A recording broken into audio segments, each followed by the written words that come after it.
नमस्कार। आज का वीडियो डेली फैक्ट से लिया गया है।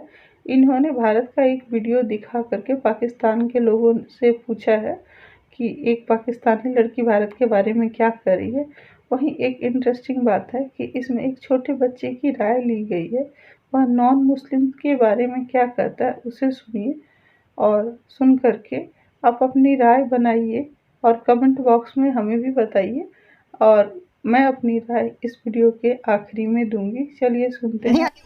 यहाँ तो आती है। पाकिस्तान के अंदर आरएसएस बीजेपी का बहुत जो है वहाँ पे बच्चा जानता है कि आरएसएस वाले यहाँ के छोटे छोटे बच्चों को उठा के मार देते हैं। ऐसा कुछ सीन दिखा आपको? यहाँ पर नहीं। यहाँ तो मैं सेफ फील करती हूँ, मुझे टेंशन नहीं होती, लेकिन मैं अपने पाकिस्तान की तो बुराई तो करूँगी नहीं। यहाँ पर मैंने देखा कि बहुत अच्छे से रखा, कोई दिक्कत नहीं कि मुसलमानों के साथ बुरा किया जा रहा है। तुम कैसे रहती हो यहाँ पर तो दिखाते हैं कि बकरी ईद नहीं बना सकते, कुछ नहीं बना सकते। मैंने कहा न्यूज़ में ही दिखाते हैं, ऐसा कुछ नहीं है। पहले कंफर्मली इसको ना पढ़ाया होगा कि आपने ऐसे बोलना। वो अपने हस्बैंड के लिए ऐसे बोल रही है। जहाँ तक हमें पता है कि ऐसे हो नहीं सकता वहाँ पे। आप भी समझदार हैं, क्या कुछ नहीं होता वहाँ पे। मैं आपको बताता हूँ इसमें इनकी कोई गलती नहीं है। पाकिस्तान में यहूद और हनूद से जो दुश्मनी है उसको लेकर ही लोग बड़े होते हैं। कश्मीर में सिर्फ आवाज उठाने के अलावा आज तक हमने क्या किया कश्मीरियों के लिए? आपने क्या किया, मैंने क्या किया, इसका जवाब दे मुझे। कुछ किया? नहीं किया तो कुछ नहीं, लेकिन आवाज ही बुलंद कर सकते हैं ना, और यहाँ पे बैठ के कुछ नहीं कर सकते। अभी देखिए, अगर मैं आपको बताऊं कि इंडिया ने, नरेंद्र मोदी की हुकूमत ने कश्मीर के अंदर सबसे ऊपर, सबसे हैवी, सबसे ऊंचा ब्रिज बना दिया, सिनेमा हॉल बना दिया, स्कूलिंग निजाम अच्छा कर दिया, इलेक्ट्रिक बसेस दे दी हुई है। हमने अपने कश्मीर के लिए क्या किया? बहुत बड़ा सवालिया निशान है या नहीं है? बिल्कुल है कि वो अपने मुल्क के लिए काफ़ी कुछ कर रहे हैं। हम जो है ना, हमारे सियासतदान खुद ही खाई जा रहे हैं, अवाम बेचारी जलील हो रही है। मेरा मकसद पाकिस्तान को डिग्रेड करना या इंडिया को उठाना या इंडिया को डिग्रेड करना बिल्कुल नहीं है। मैं चाहता हूं कि मेरे इस वीडियो के तवज्जुह से दोनों मुल्कों के दरमियान मोहब्बत पैदा हो। हमारे दरमियान जो हम कदा ताल्लुकी, कदा कलामी करते हैं एक दूसरे मुल्कों को, ये खत्म हो जाए और मोहब्बत पैदा हो सकती है या नहीं? देखें जी, हमारी तरफ से तो हमें काम अवाम है, हो सकती है, क्यों नहीं हो सकती। हम उनके एक्टर्स को भी लाइक करते हैं, उनकी मूवी भी देखते हैं, लेकिन बीच में जो सीन आ जाते हैं उस लिहाज से थोड़ा बहुत तो फिर वो इंसान को पता है, चेंजिंग आते हैं देख के। मुसलमान को क्यों कहा जाता है कि सबसे अफजल? मुसलमान क्यों अपने आप को कहता है सबसे अफजल? क्योंकि मुसलमान में हर चीज़ ज़्यादा है, बर्दाश्त की कुव्वत ज़्यादा, सब्र ज़्यादा, माफ़ करने की कुव्वत ज़्यादा। हम में कोई एक चीज़ है? बिल्कुल नहीं। अगर हमारे पास होती तो इंडिया आज हमारा दोस्त होता या नहीं होता? होता, बिल्कुल होता। हम किस बात के कह रहे हैं कि हम मुसलमान हैं? ये सब चीज़ें जब नबी की सुन्नतों पर हम चलेंगे नहीं तो हम कह देते हैं कि मुसलमान है। ऐसा पॉसिबल? पाकिस्तान ने यह कश्मीर के लिए क्या नहीं किया है। अपने बच्चे बच्चे के दिल में कश्मीर का जज्बा भरा है ताकि वो भारत से नफरत करे। टेक्स्ट बुक में हनूद और यहूद के बारे में नफरत पढ़ाई है।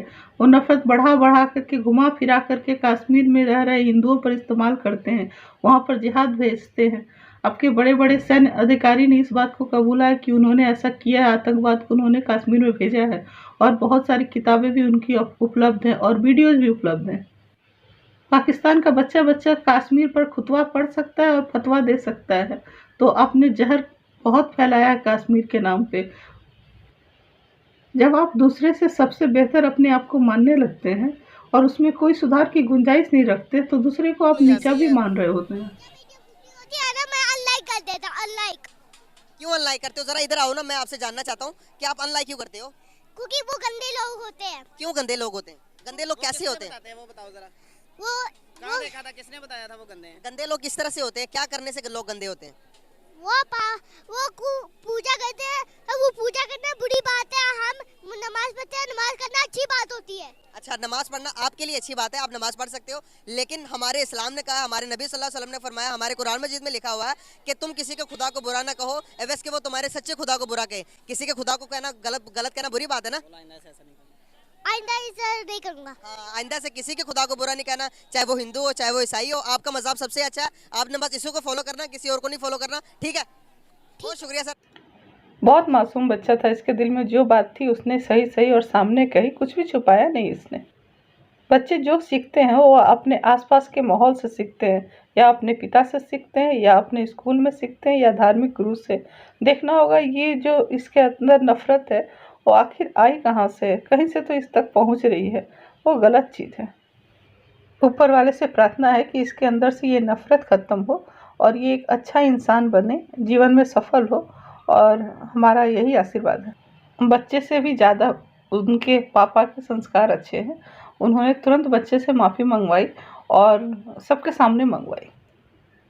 मैं किसी खुदा को पूछती हूँ और अगर उस खुदा की पूजा करने से आपका या मेरे पड़ोस का या किसी का भी किसी प्रकार का नुकसान नहीं हो रहा, तो उससे किसी को मतलब नहीं होना चाहिए। और खुदा सच्चा या झूठा नहीं होता, खुदा पर विश्वास लोगों का रहता है, इसीलिए वो बरकरार है, नहीं तो खुदा का कोई अस्तित्व नहीं। खुदा पर हमारा यकीन और उस पर हमारा ईमान, इससे हमारा और खुदा का रिश्ता जुड़ा हुआ है। नॉन मुस्लिम को मुस्लिमों से सीखना चाहिए, अपने छोटे छोटे बच्चों के दिमाग में भर देना चाहिए कि किसी हालत में वो दूसरे धर्म में ना जाए, अपने धर्म में ही रहें। और वो सारा काम करना चाहिए नॉन मुस्लिमों को मुसलमानों से सीख कर कि कैसे वो अपने देश में जो नॉन मुस्लिम है उसको बिना किसी को कुछ बताए उनका प्रतिशत कितना कम कर देते हैं, और कोई उस पर उंगली भी नहीं उठाता। एक भी बच्चा उनके देश में ये नहीं बोलता कि उनके देश में जो नॉन मुस्लिम है उनकी संख्या इतना ज़्यादा से इतने कम कैसे हुई, लेकिन वो हमेशा इस बात को बच्चा बच्चा बोलता है कि दूसरे देश में नॉन मुस्लिम जो देश है वहाँ पर हम मुसलमानों के साथ गलत हो रहा है। ये बात नॉन मुस्लिम भी अपने बच्चे को सिखा दे तो यह राजनीतिक समस्या भी दूर हो जाए। हर नॉन मुस्लिम बच्चा मुसलमान देखकर यही पूछे कि तुम्हारे देश में नॉन मुस्लिम जो थे वो कहाँ गए, तो उनको भी जवाब देना पड़े, उन्हें भी पहले सफाई देनी पड़े, तब हम अपने देश में का या दूसरे देश का इनसे सफाई देंगे।